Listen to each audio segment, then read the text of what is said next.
Standing Simmer here today, and welcome back to the channel for another speed build here in The Sims 4. Guys, today we are putting together a really cute, cool looking starter home, mainly because I got home from work on Friday, so the Friday of the week before, you guys will probably be seeing this, and I just really wanted to build something so badly. Like, that's the way I kicked off my weekend, was building something in The Sims 4, guys. So here we are. This build is the evidence of that burst of inspiration that just came upon me. Like, I literally, I'm not even kidding. I jumped out of my car, like, got into some more comfortable clothing, grabbed a bite to eat, and started building just because I was so excited to put this together.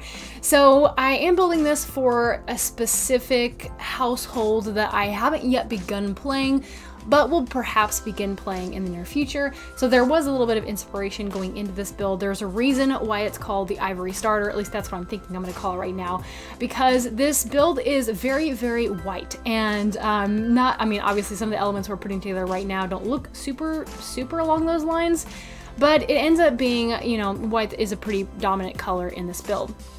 And like I said, there is a reason for that. It is meant to suit the sim that I have in mind for the household that I may or may not be playing. Once again, if that actually comes to being and it's a thing, then you guys will hear about it in some way, shape, or form. But anyways, I was definitely going into this thinking that I wanted to build it for a sim who liked the color white. Not necessarily that their tastes are boring, that's just what their preference is, like everything to be very clean, very, I was just about to say modern looking, but that's kind of weird to say considering this is clearly like more of a cottagey type build. Like modern, this cottage style don't exactly go the best together. But anyway, so guys, it is a starter home, and that is down to the budget of the lot and everything like that. Like I typically, when I build starter homes, I move my sim onto the lot and have them actually purchase the lot that I'm building on. That way, it is really like a starter home in the truest sense of the word. So as long as you buy a lot that, I think in this case, this lot was about 1,500 simoleons. So I began actually building the house and putting together the yard and all that good stuff with something like 18,500 simoleons, thereabouts. So if you actually purchase a lot that's very similar in cost to this one and then move this lot onto that lot, this house onto that lot, then your sim starting off in the game, your single sim, will be able to purchase this lot no problem whatsoever. So I know that sometimes you can start a starter home budget with 20K like on the lot. So you move a sim onto a lot and then boom, 20K, and that's what you have to work with. But I feel like to be as accurate as possible, a starter home is, you know, the cost of the lot and the cost of the house. But you guys have to let me know if you care one way or the other about that. I was just trying to make sure that it was as close to the accurate name as it could possibly be, in order to add a little bit of interest to this lot, being that it is so small and that I knew it was probably going to be pretty sparse in the way of like exterior landscaping and furnishing on the inside and all that kind of stuff. I really wanted to make sure that there was a little bit of interest on the outside. So I actually dedicated a portion of the budget to putting things like just little detail things on the outside of the build. I also built part of it on a diagonal, as you can see, obviously, which made my life a little bit more difficult later when it came to floor planning it, because I thought that I was going to be putting the kitchen in that diagonal part, but as you guys probably know, when you put kitchen counters in a diagonal part of a speed build, they acquire this really weird shadow looking thing over like the corners, and it just looks gross. I don't know how to fix it. Lighting, it doesn't matter one way or the other. It's just a glitch that happens with counters when you put them on a diagonal. So that kind of started to mess with my, like, what I thought the floor plan was going to be. Originally, I wanted the kitchen to be as you first walked in, and then to put the living room / office area on the other side of the build. But being that the entrance area is actually where the diagonal bit is, I moved the kitchen over to the other side. So that, like I said, that's not really, probably doesn't make a whole lot of sense just kind of in retelling, but that's kind of what was going through my head when I was putting this together. So obviously, since this is supposed to be a starter build, I was really kind of defaulting to some of the more cheap appliances and plumbing items and things like that.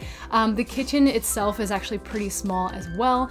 I was mixing some items that look pretty nice and some items that I know like won't function super well. Like, you probably won't want to keep the refrigerator and the stove that I put in here for too awful long.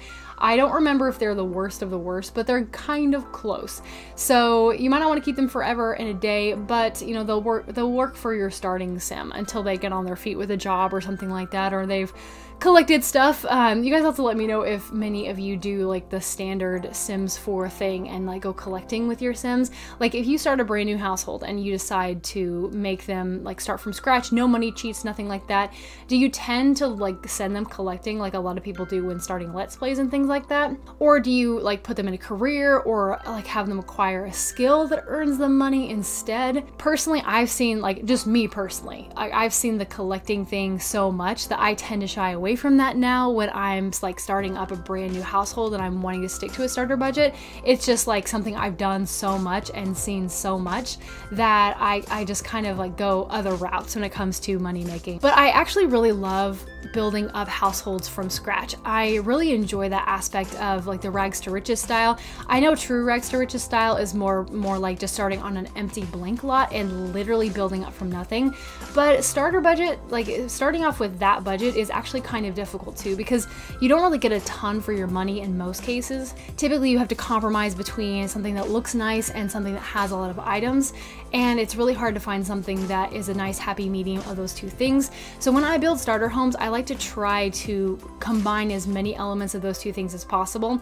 I like the build itself to look nice, so I will spend money in starter homes on things that seem ridiculous, but that actually make the house look a lot better than it would otherwise. Things like exterior detailing and flower boxes, and I think I put some ivy on the outside of this house as well.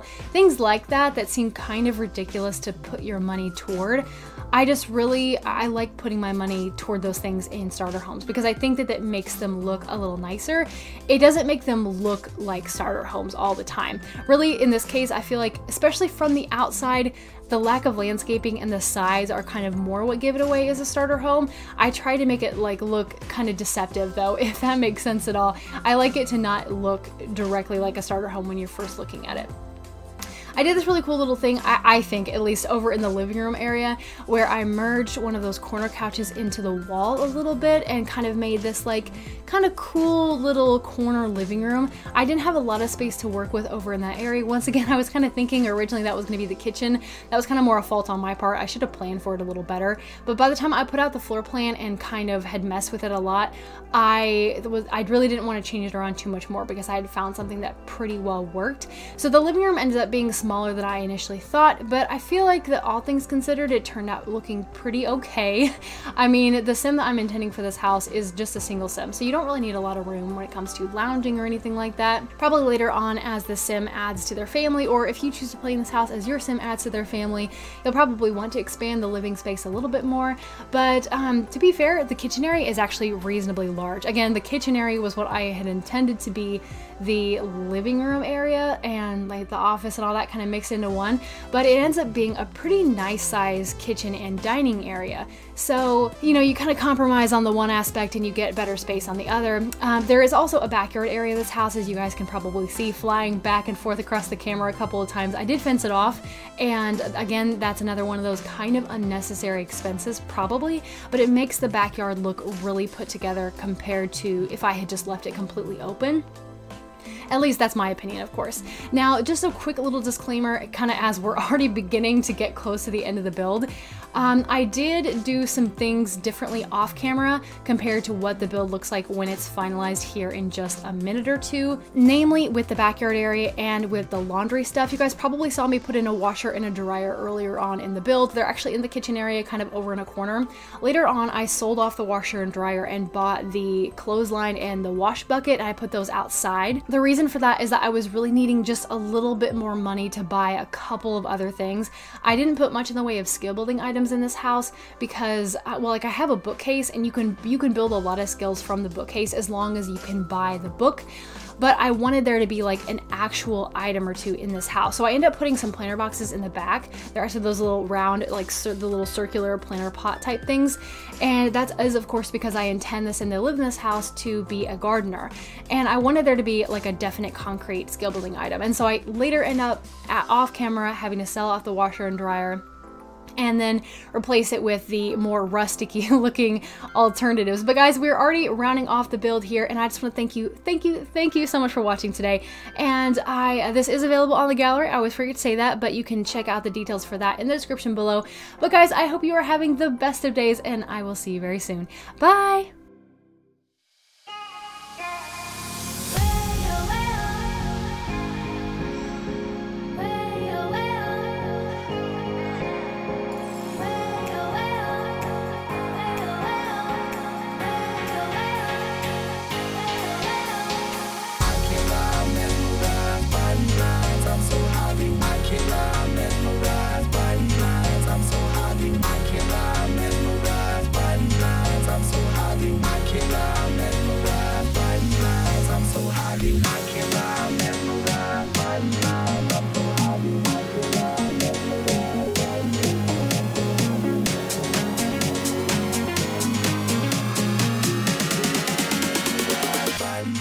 I'm so happy.